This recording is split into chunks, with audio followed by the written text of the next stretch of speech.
Good evening, and a particular welcome to all of you who said just moments ago, well, I know one TV channel where I can escape the bloody World Cup.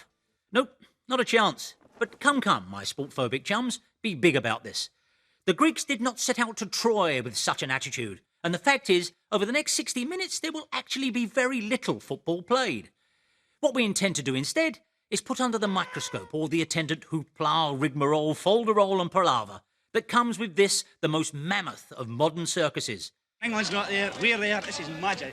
Greatest thing in the world. Tea and toast and jam. Eeny, meeny, suckerini, ooh, ah, kahini, achitacha, cucaracha, ooh, ah, ah. Ish, with a rodentone, you know had a rodentone, you know had a rodentone, chili bum, ow! I know that cheesecake! And I got well drunk. Like lifting the trophy itself, I promise you, the rewards for all viewers this evening will be lush. For example, here's a special bonus for everyone currently watching in 3D.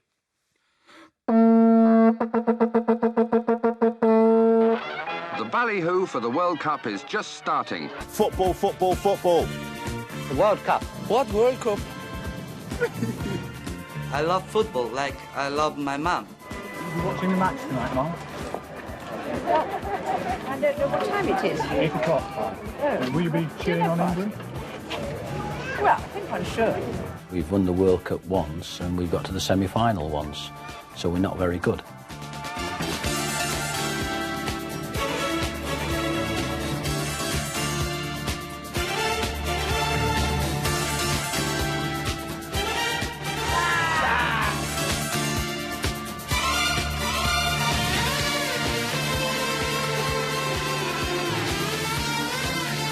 Taking your chin to Mexico this year? I am indeed.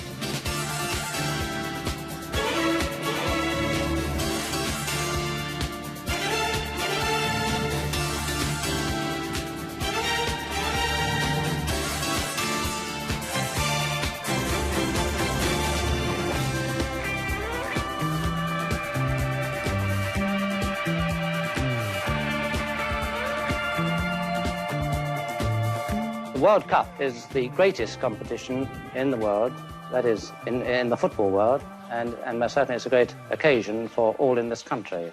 Mr. World Cup himself, Sir Alf Ramsey, whose mouth moved like a Thunderbird's puppet, and whose clipped diction was entirely self-taught. Yeah, an Essex boy by birth, Sir Alf totally reinvented himself as a minor branch of the royal family, and rarely let that mask slip. Fact, he was once asked where his parents lived, and answered, Dagenham, I believe.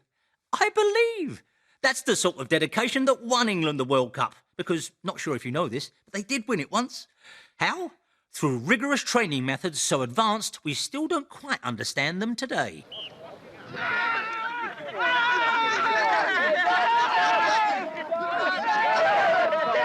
And they're ready!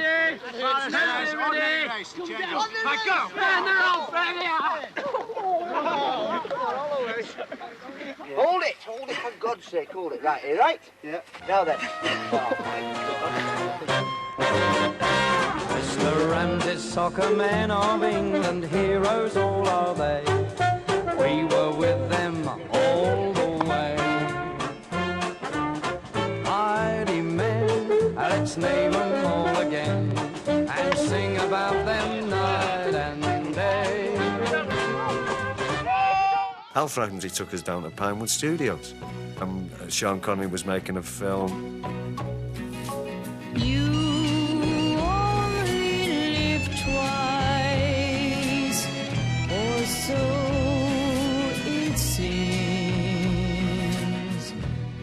Yep, in 1966, professional footballers prepared themselves with horseplay, golf, and ligging about with other famous people. God, we've come a long way. But just how did we get here? Well, it's a strange road that has led the game from its crude, violent caveman beginnings right up to the finished article that is Joey Barton today. Boulangerie. In 1390, Chaucer records that illuminated soccer manuscripts were being painstakingly created by monks in monasteries as disparate as York and Tintagel. Tragically, none of these scholars were aware of the toils of their brethren, and so they were all turning out histories of Bolton Wanderers. Football started in England in the 11th century, when an English peasant, digging in a wood, found a skull which he realised must have belonged to one of the hated Danes. As the Danes had been their former conquerors, they started kicking the skull around to show their contempt. Soon this game, called Kicking the Dane's Head, became very popular, with hundreds on each side, and the skull was kicked from town to town, causing much damage. Worse than that, men were neglecting their compulsory archery practice to kick the Dane's head.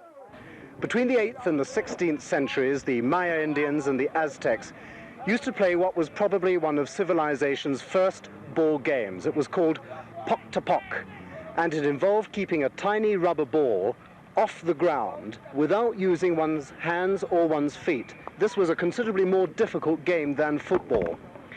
Such was the honor of winning this game that the winning captain, immediately after the end of the game, went to a religious altar and was decapitated, because the honor of winning a game meant that you could join the gods immediately. If it's any consolation to the team captains in Mexico at the moment, the 20th century gods of soccer are just a little less demanding. Poc-to-Poc has since been discredited as a true ancestor of the modern game, although the practice of decapitating the winning captain did survive into the 1950s, when it finally succumbed to the onslaught of television. And with TV came an expansion in the coverage of football, though obviously we were still a long way from the gung-ho England team leave for Rio mania the modern media churn out. 17 of England's soccer players are seen about to leave London Airport for their flight to Rio for the World Cup contest. Billy Wright speaks for the team. And the lads are in very good spirits, and I can say that we're going to try our very, very best to bring the World Cup back to England for you. Then off they go, 17 of the best, and the whole bunch in charge of one air hostess. Yep, we do like to see our squads at least set out on these foreign adventures, even if they usually have to sneak back in again underneath tarpaulins on midnight tugs from Belgium. There they go! And where the players lead, their proud army of foot soldiers are sure to follow. It's basically a horse box, and we've converted it. And basically, we've put some, as you've seen, the bunk beds in the back, and then we've put a mattress down below. And we sleep 7 comfortably. I've got about 1,000 yen and a handful of shrapnel. Yeah. That's all he's got left after travelling thousands of miles from Hampshire for the World Cup. The cost of living here has left many destitute, and Michael's sharing this tiny room in a youth hostel with 3 other fans. It's all they can afford. It's England in the World Cup, and we're doing superb. The boys are playing well, and that's where it is, isn't it? You can't regret it. No. I'd spend twice as much. It's not very wholesome, but it's cheap. Cheapest packet you can get. As Michael prepares breakfast, he's desperately hoping a new credit card will arrive today, or he's sleeping in the park. The credit card never came. A park bench will be Michael's bed tonight. There'll be some with little sympathy for a man who's put football above food, soccer above sanity. But for Michael and many others, England's odyssey in the Far East is something they couldn't miss for the world. As the excitement builds, one 10-year-old boy has taken his love of the game a little too far. Tom Sylvester chose to go bald before his years to look like his hero Sven. And here I am. There's quite a lot of people in the school who dress up as David Beckham, and I thought Sven would be different. I come from Sweden. And not only does he look and sound like Sven, Tom can also play a bit. Marvellous. Monterey has more than mountain views to offer. There's a pub where the Bulldog spirit still lives on. Inside, they're doing their best as well. The receptions impressed one of the first English fans to arrive. They've treated me, like, it's great, I've got respect for them, and they've got respect for, me, even though there's a bad reputation about hooligans.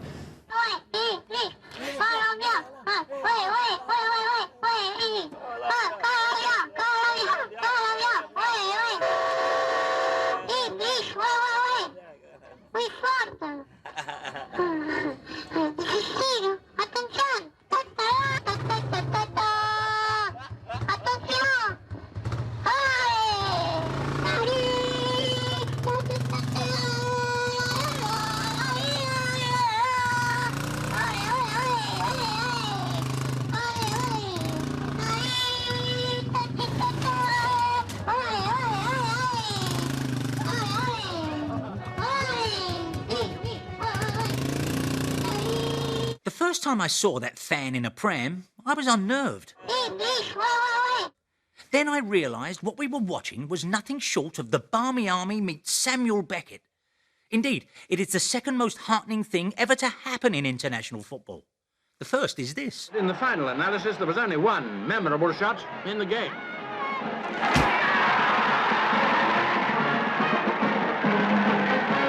For younger viewers, that clip's not from some knockabout old comedy. That proud chap, Ken Bailey, was England's mascot long before mascots were the norm. All right, he was a bit self-styled and an egomaniac, but he was a trailblazer, strutting his stuff for good old Albion. And then, wouldn't you know it, some bloke knocks his hat off with the remains of a fish and chip dinner.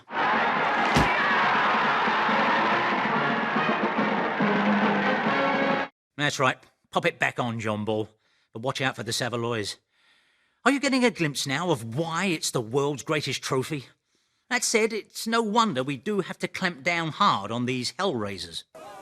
The Spanish police are stressing a low profile for all the 30,000 officers who will be involved in policing the World Cup. A competition that will be all the better if these men never have to do any work. Vandalism by football fans is becoming more and more common. All too often, when they return from a match, they leave behind them a trail of smashed windows, broken basins, and wrecked luggage racks. Why does this sort of thing happen? Look at this child. He's been given a new toy, and at first he shows it affection. Along comes an adult and starts to beat the doll around.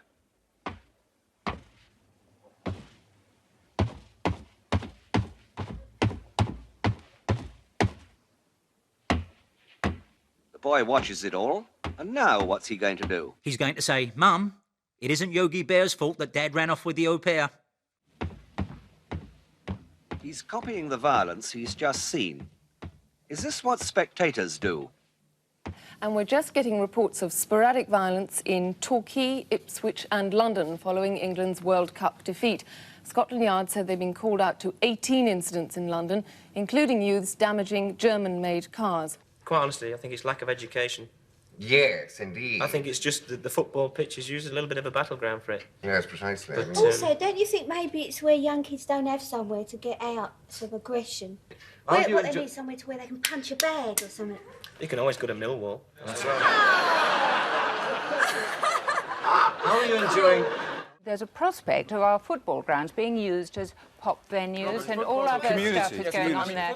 So what will I'd like ID to talk about cards is this. do when there are pop concerts going on? She's lovely. What I'd like to say is that... I just want to say one thing, really. I want to talk to the fans on the terraces. Now, in 1988, I went to see Colin Moynihan and I agreed in the ID cards. I was for the ID cards in 1988.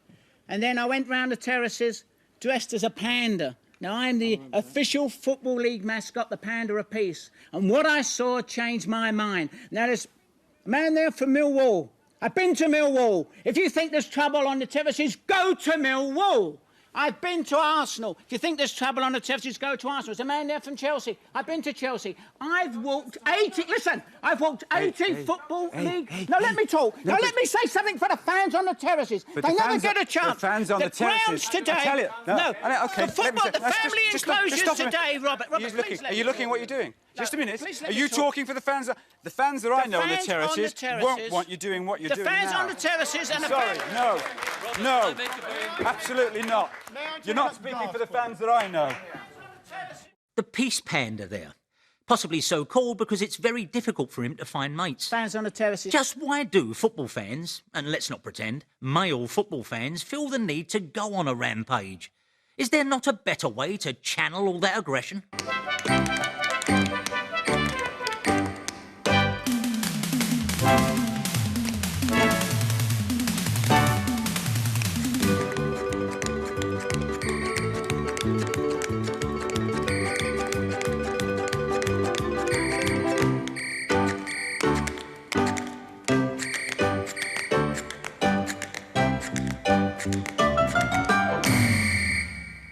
No, not that.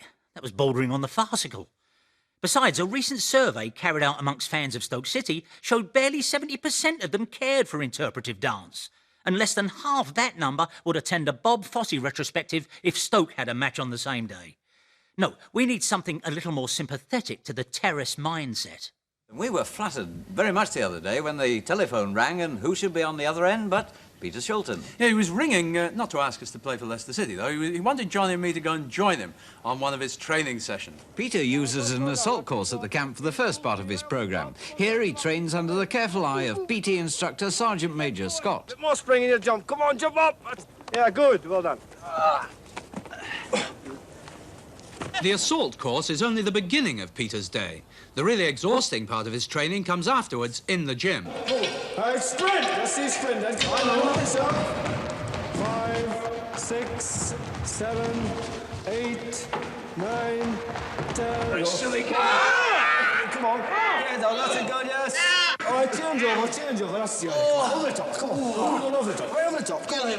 Push it out. Right. Yes, come on. Go on. Bit more. Bit more.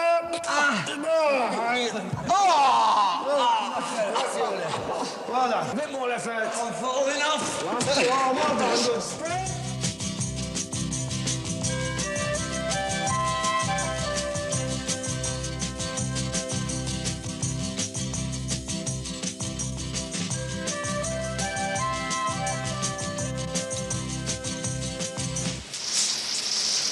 Well, Pete, thanks very much for letting us join in your training. It's been a hard day, though, hasn't it?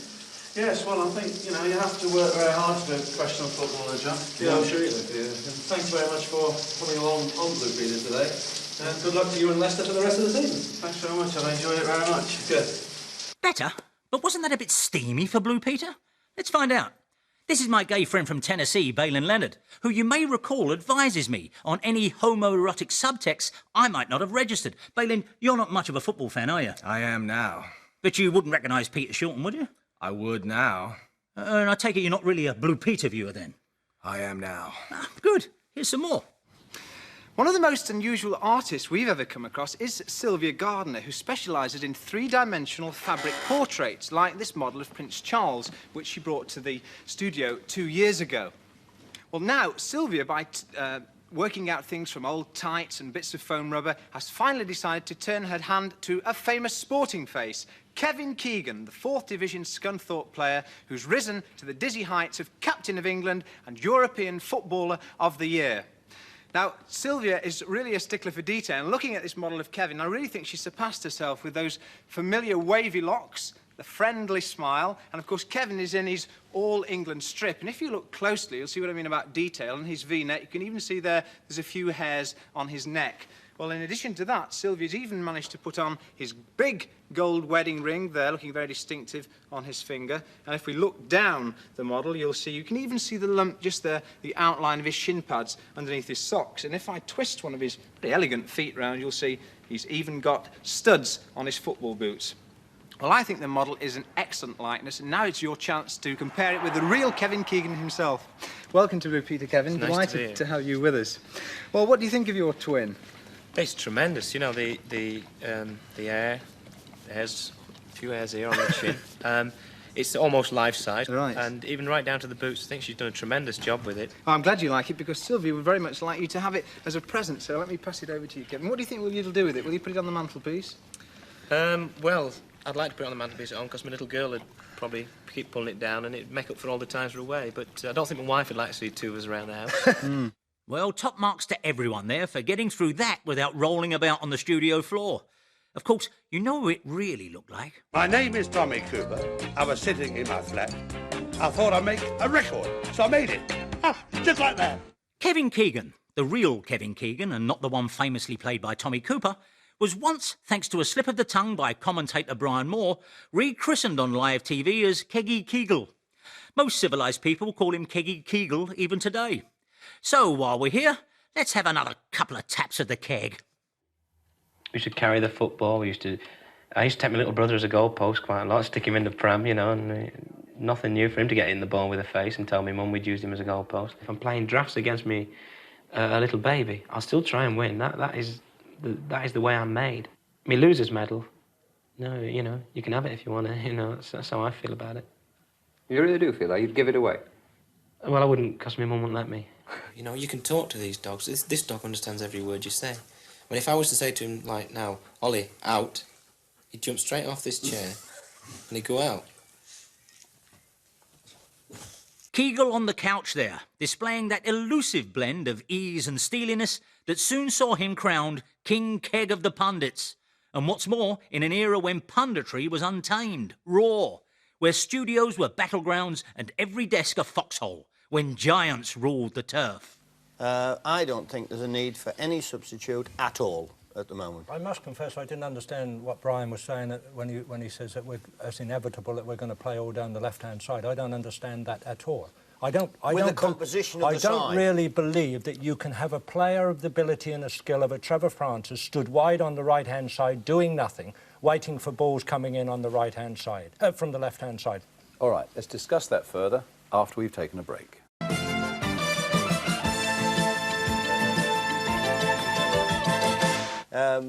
The discussion during the commercial break was between John and I as to why we're playing down the left-hand side of the field, and the fact that he can't see why rather puzzles me, because we have Sanson, Woodcock and Ricks.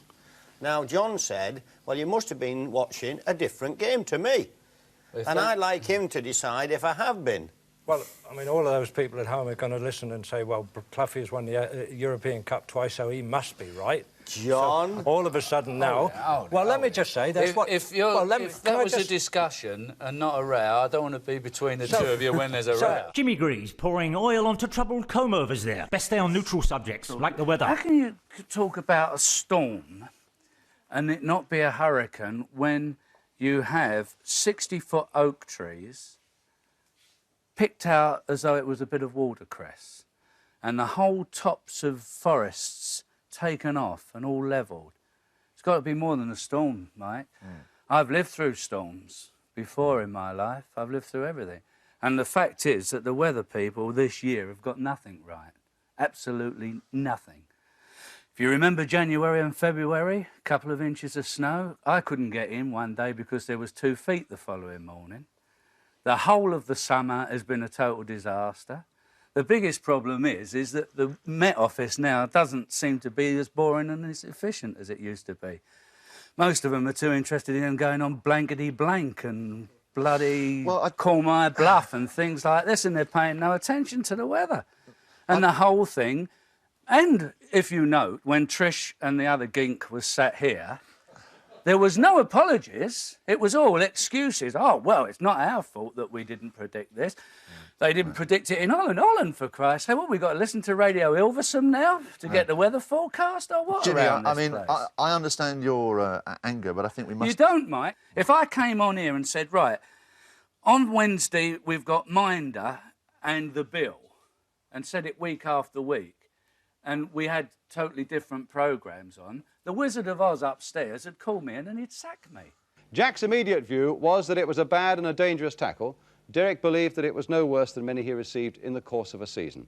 They argued fiercely on the programme, and as you'll see, it went on after the programme as well. You can have 10 quid and we'll run it back in the slow-mo, we'll get the bets on, and I'll take them all. No, it was defeat. Thanks very much. I'll take all the bets. Thanks very much indeed. It's not, it's a diabolical. Do you want to get it on again? Where do we go from there? There's no one in the world watching that can say he didn't go over the ball. Well, you see, the thing really is that he's been on the giving side of it. I was always on the receiving side of it. And I'm absolutely convinced, absolutely convinced that that was blatant obstruction. I think there's a little bit of collusion going on here this afternoon. No collusion. No, there's no doubt. I will stick to my guns and I will actually defend Per. Well, I've had one advantage in you. I hit against the guy for 90 minutes. I wanted the views of the professionals on the panel. And quite not the lads behind the cameras, the professionals. Now, I've got 4 professionals on my side. You've only got yourself. You've only got 3 professionals. I've got 4. You've got 3 professionals, and I happen to talk. About half a dozen fellas on the floor agreed with me. They're amateurs. I think they're entitled to their opinion. They're cameramen, they're not footballers. You didn't see any more than... Sorry, Derek, to break in. It is inconclusive. I think the jury has got to be the millions who are watching us at this moment. And I think the idea might be for you to send us in a postcard to say whether you're going to vote for Jackie Charlton or whether you're going to vote for Derek Dougan. What? Eh? That is punditry red in tooth and claw. And Tash. And just look what we have today. An airbrushed milquetoast facsimile of opinion. Thanks a lot, Gen Xers. As Johnny Rotten once said, ever get the feeling you've been cheated? And by the way, Derek Dougan. Hard man, no-nonsense, Wolves leading Derek Dougan. How come I never noticed he went through a sartorial phase saluting fellow Belfast cowboy Van Morrison? Anyway, how'd that public vote turn out? We asked you to be the jury and to vote, and the result was Jackie Charlton, 78%, Derek Dougan, 22%. What about that?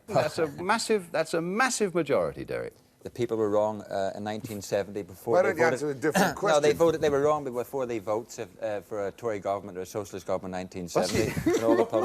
How can you put it in politics? But then again, I hold my hand up, and I go with the 78% whose judgment I respect and admire, but I will still stick with the 22%.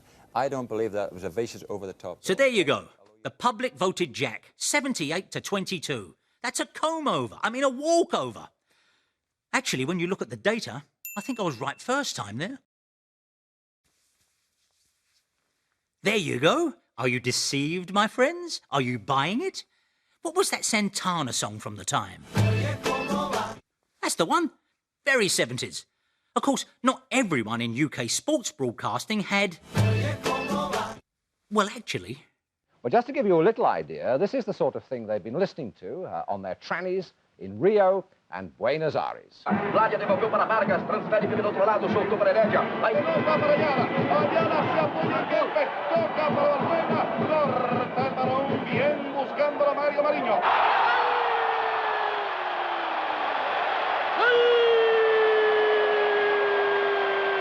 Y Argentina. Argentina 1.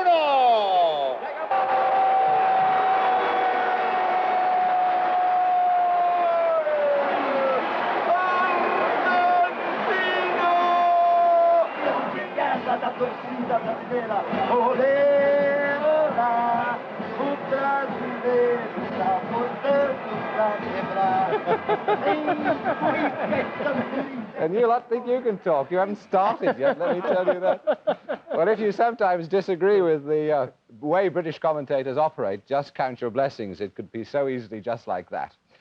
To be fair, you've done really well, because I thought you would struggle after take that. I did honestly. I really did think. I thought anybody who can't play, who can't write, who can't play guitar, I thought really struggle. Garley Barlow probably kept the band together. Apart from Kim Martin. Hold on. I'm telling you now, you have done brilliantly. Apart from that, you've got a lot of talent. Thank you very much. Apart from that, what have I actually done? You have done brilliantly. The Angels song was top class, I have to say that. British pundit panels. What we lack in naked Latin passion, we make up for in hopelessly gauche encomiums that make everyone in the studio wish they were dead. Then again, who do you think you are, Robbie Williams? How dare you sit on the soccer sofa? You were only born in 1974. We didn't even qualify that year. If you had any talent at all, you'd have been 9 years old in 1966 like I was. Oh, it was really something. We welcomed the world. Businessmen coming, for example, from Brazil will bring their ladies with them and they'll expect decent amenities. One of the questions I did ask going round was what are the ladies' lavatories and powder rooms like, and I'm sorry to say they're almost non-existent on most of the grounds. Birmingham, in common with many other big cities in this country, is not well off for hotels considering the size of the city. And the fact that the Queen's Hotel, a first-class establishment and one of the oldest, is to close in the end of this year won't help matters for next July. Because of the hotel problem, football clubs have appealed to boarding house keepers. This room in Sheffield will be offered to fans by Mr. Herbert Sykes. I've seen Sheffield before when there's been a big match on. They're just walking about like spare parts. They don't know what to do with themselves. In Middlesbrough, Mrs. Noreen Walters speculates on her guests. Oh, they don't worry me one little bit. I'll only be having 2 or 3, and it isn't as though I was going to marry them. I think as long as they don't start sleepwalking, we should all get on quite nicely. What view, then, do foreign agents take of the World Cup hotel situation, and what are they planning to do about it? We even spoken with the Merchant Marine of the Soviet Union to find the possibility of bringing a ship for Soviet tourists to live on board. We would also like to charter a boat, like this here, for the World Championship in England, because of all troubles we have with accommodation in your country. It would be possible that 800 persons will revisit the 3 first matches of the German team and stay aboard the boat overnight. Sheffield's entertainment man is Mr. Eddie Holland. Well, already plans are in hand for a nightclub in the City Hall. We're going to decorate the streets with flowers and have illuminations up and bands playing. I would like to see that the shops remain open till 10 o'clock or midnight. We should have umbrellas and tables in the street so that people can dine outside. Other things I think might be worthwhile. We could have a beer garden in the garden next to the town hall. A girly show at the Lyceum starting at 10 o'clock at night, but above all, late night drinking and dining in the hotels and existing restaurants which we have, so that they go on till 2 o'clock in the morning. On a rather different plane, Councillor Leonard Cope. The Sheffield Experimental Theatre Group are proposing to do late night reviews, and we're negotiating and hope to get the services of the Georgian State Dance Company from Russia. It is indeed a pleasure to take part in an international competition in the home of football. We have already enjoyed many matches in Britain. We look forward to meeting and making many new friends. Yeah, well, when I say welcome the world, what I mean is we kept the pubs open an extra half hour. Oh, and put an umbrella next to that tea stall in Sheffield Market. I think the mayor's missus bought a bunch of daffs, too. Anyway, stone the crows, Birmingham. Surely you could have found a better backdrop to show us off to the planet than this. I mean, at least splash out on a litter bin, look at it. And couldn't he have put down his Daily Mirror while he was addressing a global audience? Of course, promising the world fly-blown bomb sites in Birmingham will only get you so far. The cup was the thing. Let us see the cup, they said. All right, we said. We shall show you the cup. The cup. Right. What did we do with it? The thieves broke in by forcing the padlock on the main doors at the back of the building. Then they got into this stand over a Hessian shield at the back and took the lock off the back of this case and got away with the cup. Gentlemen, I'm terribly sorry that I'm afraid I regret at this present moment I am unable to make any real form of statement. I must ask you to appreciate the amount of pressure that I have been under for the last 30 hours. Now, well, they were watching it all the time, in fact, theoretically. Now, if they were watching it the whole time, one of them must have taken it, so therefore they couldn't have been watching it the whole time. Once I have had a chance to gather my somewhat scattered wits, then I will indeed talk with you and give you everything that I possibly can. Come on, England, seriously. As the saying goes, you were given one job. If you are trusted with one of the most precious icons in modern culture, don't display it in a jerry-built fish tank secured with one of them locks you stick on a suitcase. No wonder people want to do this to us. That was the World Cup in England. Comically stolen, and then even more comically recovered. The cup was suddenly found, but not by the police or the men who were involved in the hunt for it, but by Pickles. And here we've got Pickles. Come on, boy. Come on, Pickles. Come on. Come on. Come on. I have to go get him. There, Pickles, boy. Come on, Pickles. Oh, Pickles and Patch together. Hey, come on. Stay, Patch. Now, you stay. Ah, well, this is Pickles. No. Well, Pickles was sniffing away at a rather large parcel, and when Mr. Corbett picked it up, he saw a gleam of gold. I pulled the top off and I could see the top of the statue. And I looked back at the base and I see Brazil 62, and that's what sort of clicked in my mind. Pickles certainly won't be forgotten because he's already got a medal. Naming him Dog Hero of 1966. There was a more substantial prize, almost £5,000 of reward money. We'd lost trace of Pickles. We didn't know if he was alive or not. And as soon as we came off the air, our phones just didn't stop ringing with people telling us that his owner definitely was still alive and was working for the GPO at Redhill. So we were able to contact Mr. Corbett there by telephone, and he told us the rather sad story that just about 3 years ago, Pickles developed an extremely bad habit of chasing local cats.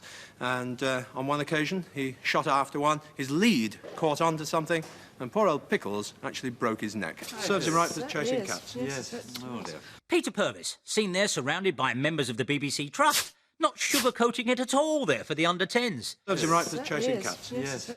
Now, at this point, I know what many of you are saying. Oh, England, Pickles, 1966, Frank Boff's variable geometry comb-over. What about the rest of Britain? Aren't we ludicrous on the international scene also? Aren't our fiascos equally noteworthy? We're rotten too, you know. Well, of course you are, my friends. And now your time has come. OK, Stand by. Guns at speed.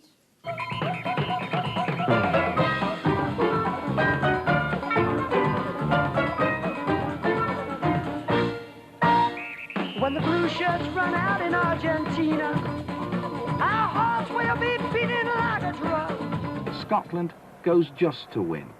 It's daft, and it's sad, and it's very, very beautiful. Scotland, level-headed, only because it's got a chip on both shoulders, is going to Argentina, on business, and to win. Ali MacLeod, manager of Scotland, the only team in Britain to qualify for the World Cup finals. Oh, I was over the moon. Had to go and change my trousers. Fingers crossed, God willing, we'll not let Britain down. Because I'm a Scotsman and I'm proud of it. Really proud. You know, and England's not there, we're there, this is magic.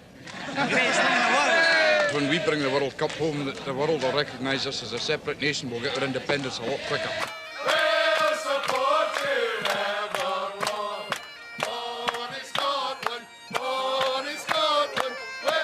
I'm here at one of Mexico's most famous landmarks. These are the Pyramids of the Moon. Now, 2,000 years ago, they believed that if you brought men here, they turned into gods. So we, of course, have brought Charlie Nicholas.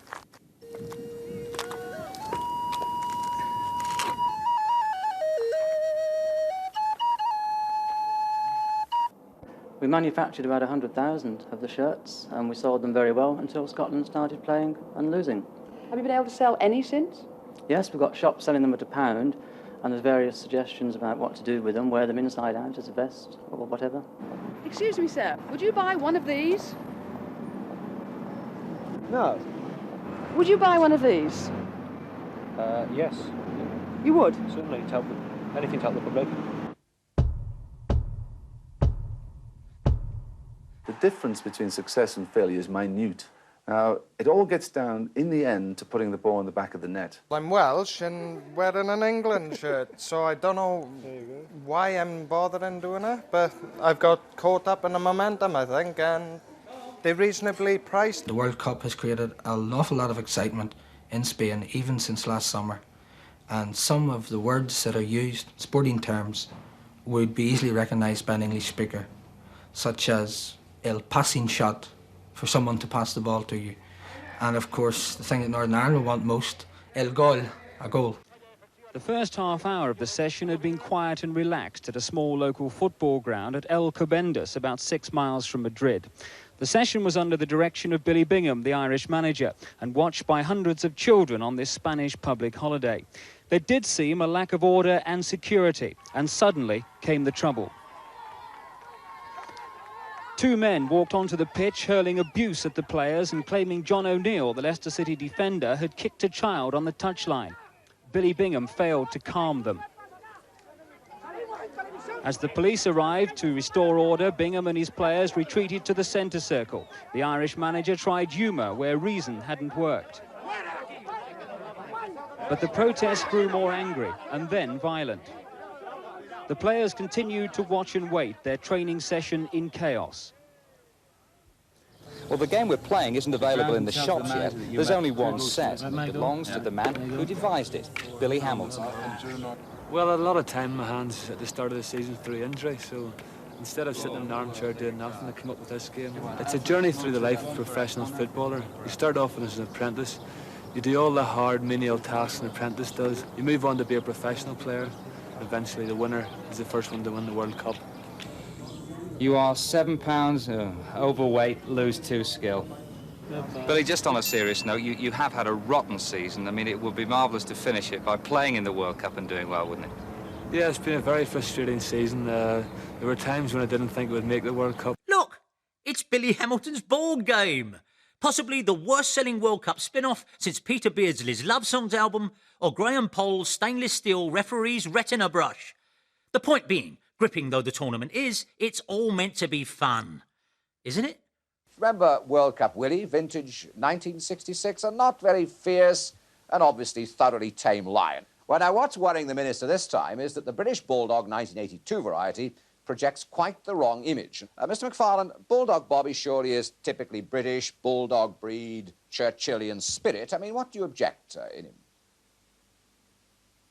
Can you hear me, Neil McFarlane? Let me try again. You're looking extremely interested, but can you hear me, Mr. McFarlane? Well, there's an absolutely frustrated minister. He can't hear me, and I can't talk to him. We'll see if we can get him, but in the meantime, here's Richard. Well, details from mental hospital. We have given voice to Mr. Neil McFarlane, the sports minister, who's upset about the image presented by Bulldog Bobby, the England World Cup mascot. What are you concerned about, Mr. McFarlane? Now, I really think that that cartoon caricature of an animal, and it's something I've always personally had some doubt about as to whether or not we should ever humanize animals in that way. And here we have a bulldog standing on its hind legs with a football at one of its paws. And whether or not this is going to personify all that is best in British football, I doubt very much. I think he looks rather soft and stupid rather than belligerent, don't you? Well, I think that's a matter of opinion. Oh, dear. Lighten up, Chuckles. It's a cartoon dog, not our man in Moscow. It is indeed a pleasure. Tell you what, I'll show you something funny. Do you want to see Trevor Francis getting hit on the head by a spring-loaded coach door? See? That's why the national squad has cartoon characters representing it. Here it is again. And if you think we're padding this show out with irrelevant slapstick, then you are totally missing the deeper subtext. Showing things like this, and this is actually a clever and frankly subversive comment on the corporate emptiness at the heart of this insidious soccer sideshow. Don't you see what we're saying? The World Cup is the ultimate example of man's fruitless search for meaning. Desperate empiricist padding on the way to purgatory. Padding of the soul, padding of the senses, but most of all, padding of the TV schedules. Welcome to the middle of nowhere. You don't get the impression here that the World Cup is about to break out, but that's hardly surprising because we're still in Malta. In fact, the Irish lads won't arrive in Italy until Friday's ceremony. Shit.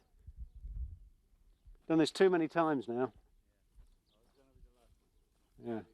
I think we're losing the impact. I wanted them all here, really, you see. Yeah.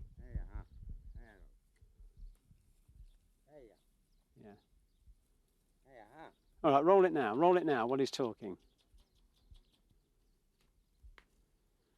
Welcome to the middle of nowhere. Sa qualcosa delle squadre scozzesi?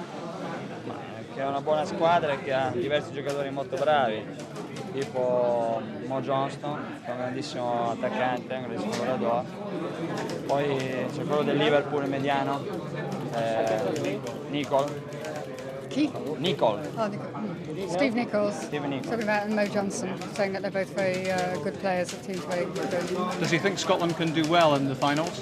Pensa che Scozia giocherà bene durante i mondiali, pensa che è possibile? È un girone abbastanza difficile, però penso che possa benissimo passare al primo turno.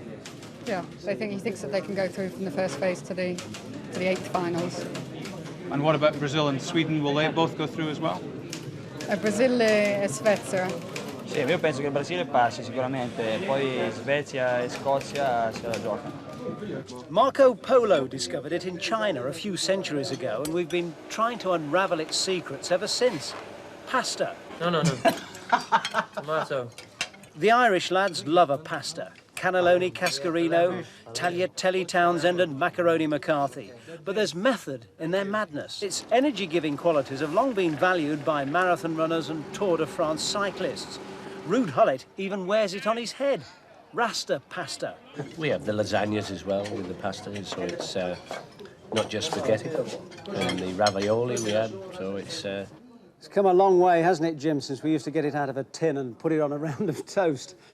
Howdy, partners, and welcome to a place you'd be happy in, cowboy country. This is the end of the Santa Fe Trail. This is a place where all those guys in covered wagons ended up after avoiding the Red Indians.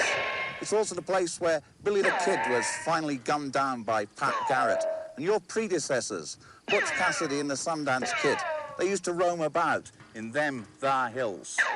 Now it's the place where the Scotland World Cup wagon has rolled in. They're preparing here before they meet three nasty tribes, Denmark, Uruguay and West Germany in the World Cup shootout. Santa Fe is not much different now from the days when guys who look like John Wayne rode into town. I've been hanging about here all week expecting Clint Eastwood to appear round the corner. The Indians are still here. Alex Ferguson has already hit the back of the net and found out what running at this height really means. How do you feel after that? Well, that was amazing, you know. We had a couple of shots there. After even having a shot, they go like that. Alex Ferguson might be happy, but he's only the football manager. I'm the important guy around here, the sheriff. We do our own version of Spring, which is the first concerto from it. It's especially for Italy. A 1, 2, a 1, 2, 10.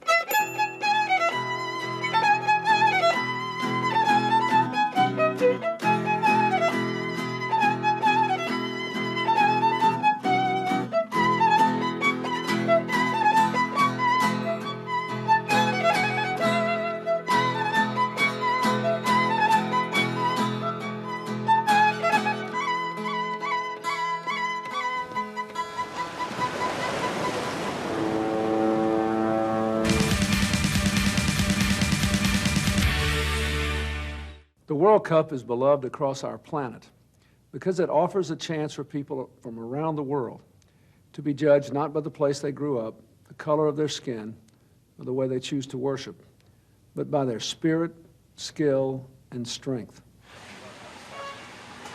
Soccer is going to be great in the United States. It's becoming strong.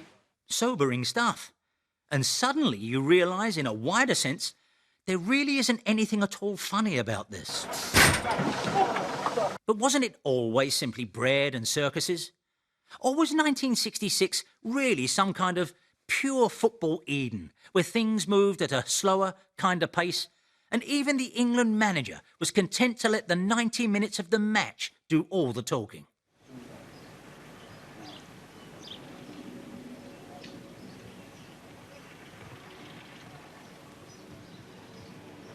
Well, come on, Alf, give us something. How far are you prepared to go to win? I'm thinking now ethically. Oh dear. Now let's be fair about this. I would not think in terms of doing anything that would be unpleasant. In terms of playing tiddlywinks and drafts and things such as that, I wouldn't do. I wouldn't cheat. I wouldn't cheat. Well, I don't think I would cheat. I think we're all, somewhere we've all cheated a little sometime. I think this most certainly is true of I. I don't think I would cheat at drafts or tiddlywinks. It's difficult to cheat at darts unless you're taking your own scores. A great man. But plenty of pointers there to his true linguistic roots, weren't there? I would not think in terms of doing anything. I would not think of doing anything. That was a big one. And I think that is true of I, is bordering on the Rastafarian. Dangerous. The overall accent? Dagenham, I believe. Being kind, we could say it was just another way he was ahead of the curve. Most managers today don't speak in their first language either. Wasn't always like that, of course. Mr. Winterbottom, do you think that English football is slipping for good now? Oh, heavens, no. I mean, we've got to face up to it. We're getting stronger challenged now by football the world over. In South America particularly, it's highly developed. A lecturer in sports science, Winterbottom felt success would only come by adopting a scientific approach to football. He was a prophet, and he taught me a lot. He convinced me, when I was an England player, that I should continue the game as a coach. Tea and toast and jam or something like that. That'll suit us. They don't particularly want to eat too much before the match. So tea, toast and jam, and there are 17 people. Norwich City are coming to your hotel at tea time. Oh, that's absolutely ridiculous. What time are they coming? What time? Talk about flirting with the enemy. This is just plain suicidal. I wish Mr. Fletcher had mentioned that to me or Trevor Lucas. I never dreamed they would be coming that early and going to your hotel. I certainly don't want to mix with them at this stage.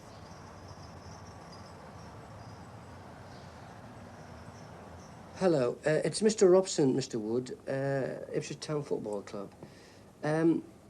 I'd like to bring the players, 17 in number, to the post house, if that's possible, for 4:45 today, for a light snack before our match, before Norwich City today. Now, is that possible? Can you accommodate us? Well, all we want really is very simple. All we eat is tea and toast and jam. So, just a change of plans. I've just discovered that Norwich City are going for tea to the Comtock, so it's ridiculous us going there. So I've changed the venue. We're going to go to the post house. You know, don't you, on the right-hand side. At the same time, 4:45. Yeah. Okay? Yeah.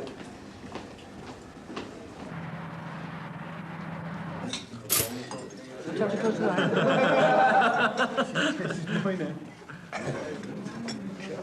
Do you hear about it? Do you hear about this? Do you hear about it? Please tell it. Thank you very much.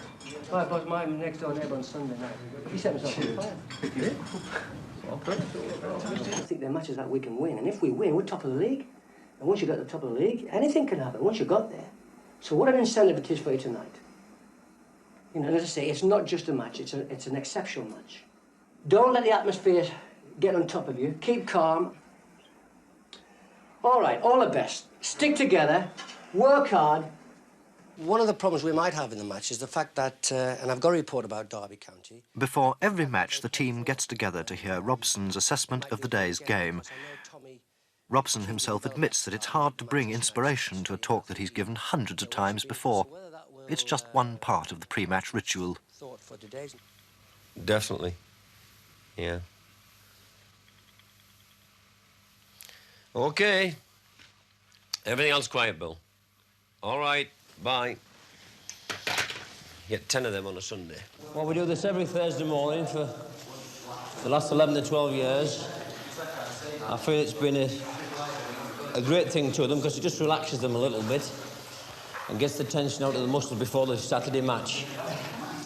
And we often say that if we had £1 for each one with massage, Bob, we'd be wealthy men because we massage them on a Monday before the Wednesday game also, and I think they look forward to it.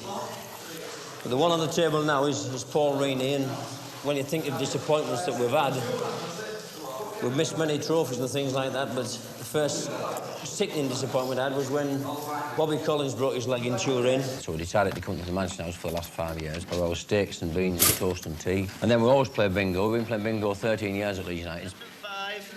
75 on its own, number 5. All the sixes, 66. 4 and 3, 43. 5 and 6, 56. You any strong views about Barry Manilow? No, not really. Not really. I enjoy singing enormously. He gets lots of flack, doesn't he, Lee? It must be the big hooter he's got or something. But people either love him or hate him. It's strange. I've seen him in concert, in actual fact, and it was very impressive. Yeah. You know, the wife took me out to see him. Yeah. Ah, there we are, you see. The ladies always do the leading. Put the nappy on. Put the nappy on, Glenn. Could you tell me what is an antiseptic? Antiseptic is something that... Pretty needle. Right, yeah, right off you go. The letter W down here, Glenn. We've got a stunt for you, mate. Get the chicken leg out of the rice pudding. The plastic chicken leg out of the rice pudding. Yeah. It's done it, Glenn. Off you go. Do you cut everything out? Yeah, we just have a lot of tea, honey, toast. I just sort of have a plain chicken. But a handful of the brave souls who've attempted to steer England's squad to victory down the years. And yet, may the record show, when it came to actually landing the trophy, the only Brits to have done that are Dagenham Alf. This most certainly is true of I. And a dog called Pickles. There's a good boy, Pickles. And yet, this year, am I wrong for hoping? Am I deluded for thinking that come July, we will all once again be witnessing this sort of thing? Britain's World Cup team has come home. This is what Billy Wright had to say. I say how disappointed that we are that we haven't brought the World Cup back with us. Oh, push off reality. No, I meant this sort of thing.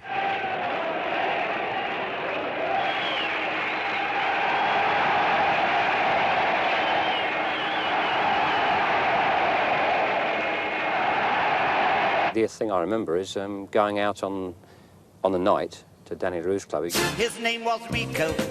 He wore a diamond. We used to have a club in Hanover Square. I'd have arranged for 4 or 5 of us to go, me, Bawley, John Kennelly, the Burnley winger, Nobby Stiles and Martin. And Martin Peters, at the last minute after the celebrations at the hotel, decided, I phoned up to his room and said, are you coming down? He said, I'm staying in. I mean, I'm amazed that he stayed in, and him and his wife, Kathy. And I'll never forget that to my dying day. It was a long day. It was a very emotional day, very physical day with the extra time. I hadn't seen my wife for a number of weeks, and so it was just the thing that I wanted to do. I didn't want to go out shouting and screaming and drinking and whatever. I wanted to be quiet.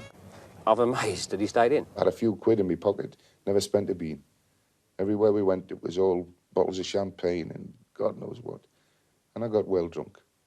And I believe there's a story that you finished up in a house in East London and met an old friend or something. Something like that, yeah. We were, it was strange. I've met the people a couple of times that I met that night since.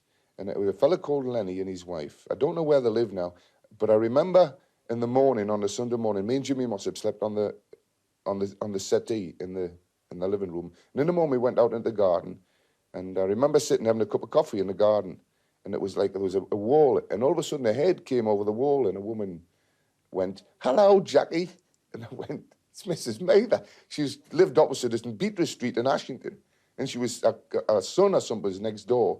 And she just looked over and went, "Hello, Jackie." And I says, "Hell, Flames, miss." You know, I mean, it was amazing. And I got back to the hotel. My mother played hell with me for being out all night. But it was, I was in Leytonstone. I've never been to Leytonstone before in my life. And the only reason I know it was Leytonstone because we asked where we were.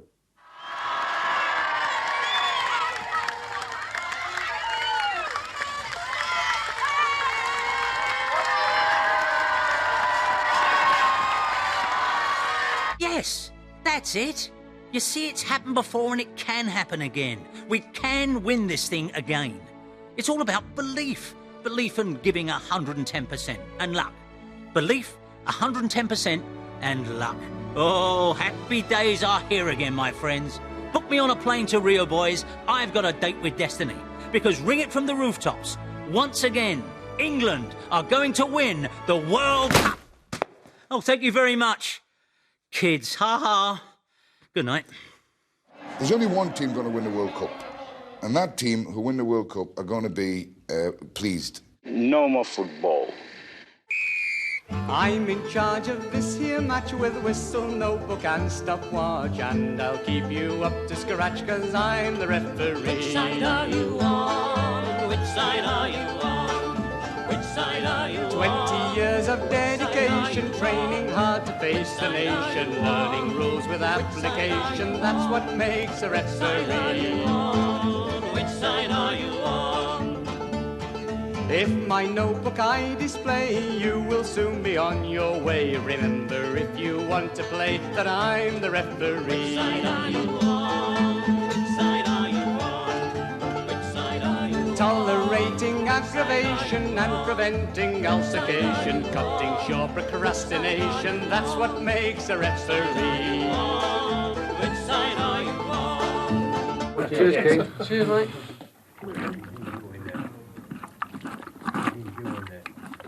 Still got a drink, didn't he? That's beautiful.